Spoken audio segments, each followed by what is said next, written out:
Hello friends, कैसे हैं आप सब। उम्मीद करती हूँ सब लोग अच्छे होंगे और सुरक्षित होंगे। और आज मैं हो चुकी हूँ तैयार, क्योंकि हम लोग जा रहे हैं कहीं। और कहाँ जा रहे हैं वो भी मैं आपको बता देती हूँ। आज हम जा रहे हैं मेरे भैया के घर। जी हाँ, उनके यहाँ पे मुहूर्त है, उन्होंने नया फ्लैट लिया है, तो गृह प्रवेश है, उसी के लिए हम लोग जा रहे हैं। और साथ ही मेरी ननंद जो हैं वो भी वहीं पर रहती हैं, एक बीच वाली ननंद जो है मेरी, तो उनके यहाँ भी जाना होगा। जैसे भी जो भी अपडेट होगा आपको दिखाते रहेंगे, आपसे कनेक्ट रहेंगे। और ये देखिए सब लोग तैयार हो चुके हैं। आदि भी यहाँ पे तैयार होके बैठा है। आदि हेलो बोलो, हेलो बोलो। वो देखो गौरी भी हेलो कर रही है। और सेठ जी भी तैयार हो चुके हैं हमारे। वो देख आदि, आप तैयार हो गए। आदि कहाँ जा रहे हो आप। नानी कहाँ जा रहे हो, इधर बताओ, सबको हेलो कर दो। अच्छा एक बार कैमरा में हेलो कर दो। भाग गया। तो चलो हम भी चलते हैं। चलो बेटा रखो गाड़ी में सब। Hello hello. तो हो चुके हैं मिस्टर जी भी तैयार। हेलो कर दो सबको। हेलो। तो चलिए चलते हैं। जैसा भी होगा रास्ते का शूट करेंगे और वहाँ जाके भी आपको दिखाएंगे फंक्शंस वगैरह हम लोग कैसे एंजॉय कर रहे हैं। तो बाय बाय। और ये देखिए यहाँ पे हम लोग नीचे आ चुके थे। आपको पता ही है जैसे कि हम डबल फ्लोर में रहते हैं, ऊपर और नीचे। तो नीचे है मेरी जेठानी और मम्मी जी। हम लोग मम्मी जी को बाय बोलने के लिए आए थे, उनके पैरों को हाथ लगाने के लिए आए थे। जब भी कहीं सफ़र पे निकलो तो ज़रूर बड़ों का आशीर्वाद लेके निकलना चाहिए। तो ये देखिए आदि अपनी अम्मा को मत्था टेक रहा है, दादी माँ को बाय बोलने के लिए आया है। ये हैं हमारी सासू माँ। तो बस अब इनसे मिल लिए हैं, इनका आशीर्वाद ले लिया। अब चलते हैं फटाफट से, क्योंकि बहुत ही लंबा सफ़र है। हम कुरुक्षेत्र से फरीदाबाद हमें जाना है। और आपको पता है कि अभी किसानों का जो प्रदर्शन चल रहा है वो अभी भी कंटिन्यू है। अभी भी जो है दिल्ली का रास्ता ब्लॉक है, तो हमें दूसरे रूट से जाना होगा। तो बहुत ही बड़ा रास्ता होने वाला है और पता नहीं कैसे पहुंचेंगे कैसे नहीं, क्योंकि फरीदाबाद आज मेरा 3 साल के बाद जाना हो रहा है। मुझे पूरे 3 साल हो गए हैं। 1.5-2 साल से तो ये कोरोना ही चल रहा है, और उससे पहले भी काफ़ी टाइम हो गया था हम गए थे फरीदाबाद, क्योंकि भैया वो लोग भी करनाल ही आ जाते थे, मोस्टली वहीं पर मिलना हो जाता था। करनाल मेरे मम्मी पापा रहते हैं। तो अब हम जा रहे हैं, बैठ रहे हैं गाड़ी में। और गाड़ी में बैठते ही आदि की जो कलाकारियाँ शुरू हो गई हैं, आप खुद ही देख लीजिए क्या कर रहा था ये।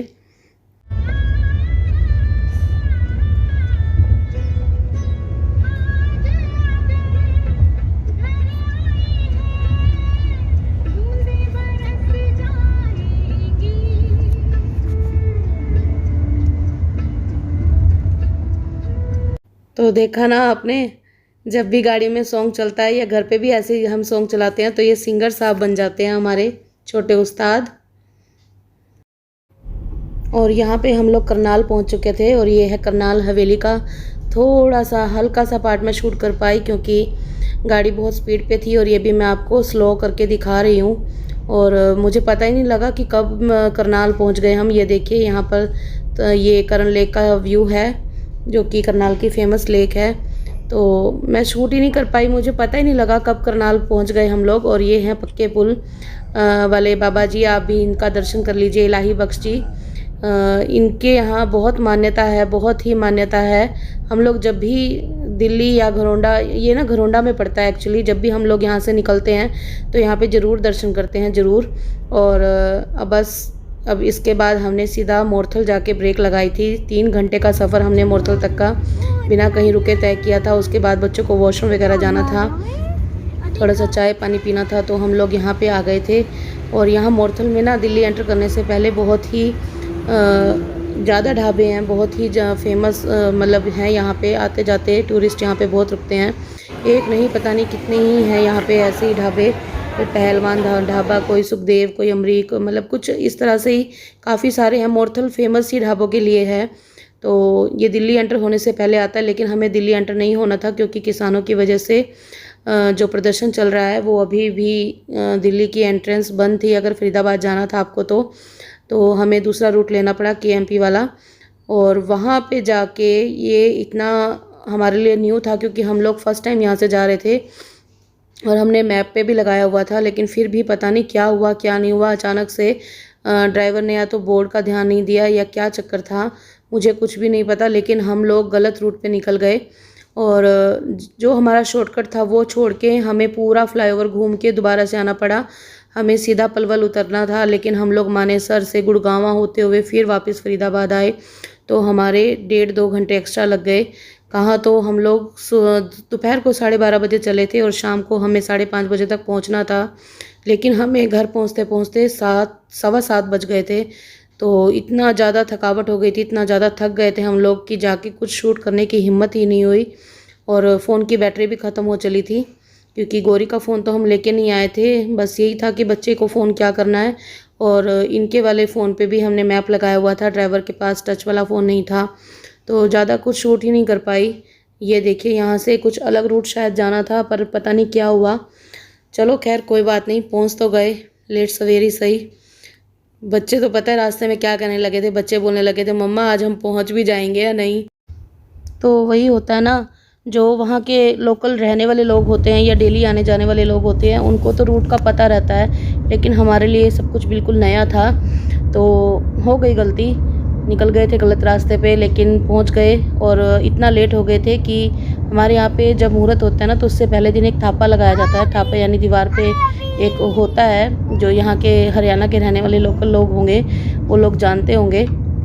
तो वो लड़कियां लगाती हैं और वो मुझे ही लगाना था, क्योंकि मैं अकेली ही हूँ, मेरे 2 भाई हैं मेरी और कोई बहन नहीं है, तो वो मुझे लगाना था। और 5:30 बजे लगना था वो, लेकिन हम लोग 7:15 पहुँचे, तो जाते ही पहले हम लोग थापा लगाने बैठ गए थे। ये देखिए, यहाँ पे थापे की तैयारी और मम्मी लोगों ने पहले ही कर रखी थी। ये जिनके हाथ में बुक हैं ये मेरी मम्मी हैं, और थापे के आगे बैठी हैं भाभी। तो आते ही मैंने थापा लगा दिया था। ये देखिए, आप देख सकते हैं सामने जो पोस्टर है ना, इसको थापा बोलते हैं। मतलब ये पोस्टर होता है, इसके ऊपर हाथ पूरा चिपकाया जाता है, उसको थापा बोला जाता है।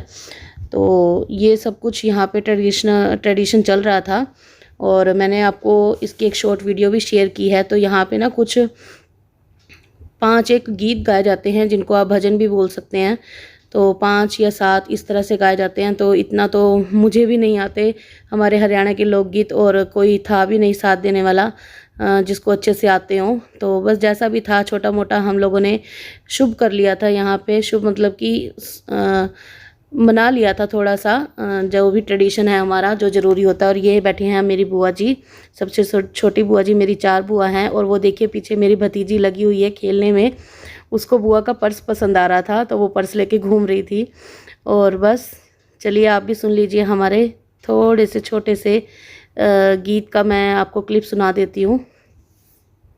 5 पतासे खाना का बिरला में बिगड़िया पे जाइयो री। 5 पतासे खाना का बिरला ले सखिया पे जाइयो री। जिस डाली मारी सखिया बैठी वहाँ डाली झुक जाइयो री। जिस डाली मारी बिगड़ी झुक जाइयो। 5 पतासे हेलो हेलो कर दो ऐसे। बैठे डाली झुक जाइयो जी, डाली झुक जाइयो रे कनवा डाली रंग लाइयो जी। नहीं बस तो बस थापा लगाने के बाद हम लोग चाय नाश्ता करके वहाँ से निकल चुके थे दीदी के घर जाने के लिए। और ये है मेरे भैया की सोसाइटी जहाँ उन्होंने फ्लैट लिया है। देखिए कितनी अच्छी यहाँ पे लाइटनिंग हो रखी है। पार्क ही पार्क, हर फ्लैट के आगे पूरी सोसाइटी में पार्क ही पार्क थे। तो वही मैं थोड़ा सा शूट कर रही थी, आप लोगों को लोकेलिटी दिखा रही थी कि कितनी बढ़िया लोकेलिटी है, और बहुत ही ज़्यादा ग्रीनरी है यहाँ सारे में आसपास। तो बहुत अच्छा लग रहा था रात के टाइम। तो दीदी के यहाँ भी जाना बहुत ज़रूरी था, क्योंकि काफ़ी टाइम हो गया था दीदी के यहाँ भी नहीं गए थे। तो वो बोल रहे थे कि मेरे यहाँ ज़रूर आना। तो हमने सोचा कि चलो रात को वहीं पे रुकते हैं और सुबह उन्हीं के साथ वापस आ जाएंगे, क्योंकि मेरी ननद को भी इनवाइट किया था भैया ने मुहूर्त पे। वैसे ज़्यादा लोगों को तो नहीं बुलाया था, बस लोकल में दीदी थे तो उनको बुलाया। और साथ में मेरी जो 4 बुआ हैं वो आई थी, मैं थी, और एक मेरे मामा जी हैं जो वहीं पास में ही रहते थे, तो उनको बुलाया था। बस ज़्यादा बड़ा स्केल पे नहीं हुआ था फंक्शन, लेकिन बहुत अच्छा लगा, बहुत इन्जॉय किया सबने। काफ़ी टाइम बाद गए तो सबसे मिलके बहुत अच्छा लगा। लेकिन गर्मी ने तो बिल्कुल हद कर रखी थी, गर्मी ने तो इतनी ज़्यादा हद कर रखी थी कि कैमरा भी उठाने का मन नहीं कर रहा था, और करते भी क्या उठा के कि पसीने पसीने हो रखे थे सब लोग। बस एक हाथ से तो ये हो रहा था कि हवा ही करते रहें, और इसी वजह से ज़्यादा कुछ शूट नहीं कर पाई। लेकिन फिर भी जैसा भी किया है, अगले दिन का जो भी मुहूर्त का, गृह प्रवेश का जो भी शूट है वो मैं आपको दिखाऊंगी ज़रूर। तो आज का वीडियो, आज का व्लॉग आप लोगों को कैसा लगा मुझे ज़रूर बताइएगा, और अगर मेरा वीडियो पसंद आया हो तो प्लीज़ एक लाइक भी कीजिएगा, और आगे आने वाले व्लॉग्स में भी बने रहिएगा मेरे साथ, क्योंकि उसमें मैं आप सबके साथ शेयर करने वाली हूँ जो भी अगले दिन का फंक्शन था, गृह प्रवेश, मुहूर्त, हवन, सब। और उम्मीद करती हूँ आप लोगों को वो वीडियोस भी, वो व्लॉग्स भी बहुत ही ज़्यादा पसंद आएंगे, क्योंकि उसमें आपको मेरी फैमिली से मिलने को मिलेगा, मेरी फैमिली को देखने को मिलेगा। तो उम्मीद मुझे यही है कि आप लोगों को बहुत मज़ा आने वाला है अगले व्लॉग्स देख के। तो बने रहिएगा मेरे साथ मेरे कुछ अगले व्लॉग्स तक। और अगर आप मेरे चैनल पर फर्स्ट टाइम आए हैं और आपको मेरी वीडियोस पसंद आ रही हैं तो प्लीज़ मेरे चैनल को सब्सक्राइब कर लीजिए, ताकि आगे आने वाले फंक्शंस को भी आप लोग एंजॉय कर सकें। तो मिलती हूँ आपसे नई वीडियो लेके, नया व्लॉग लेके। तब तक के लिए बाय बाय।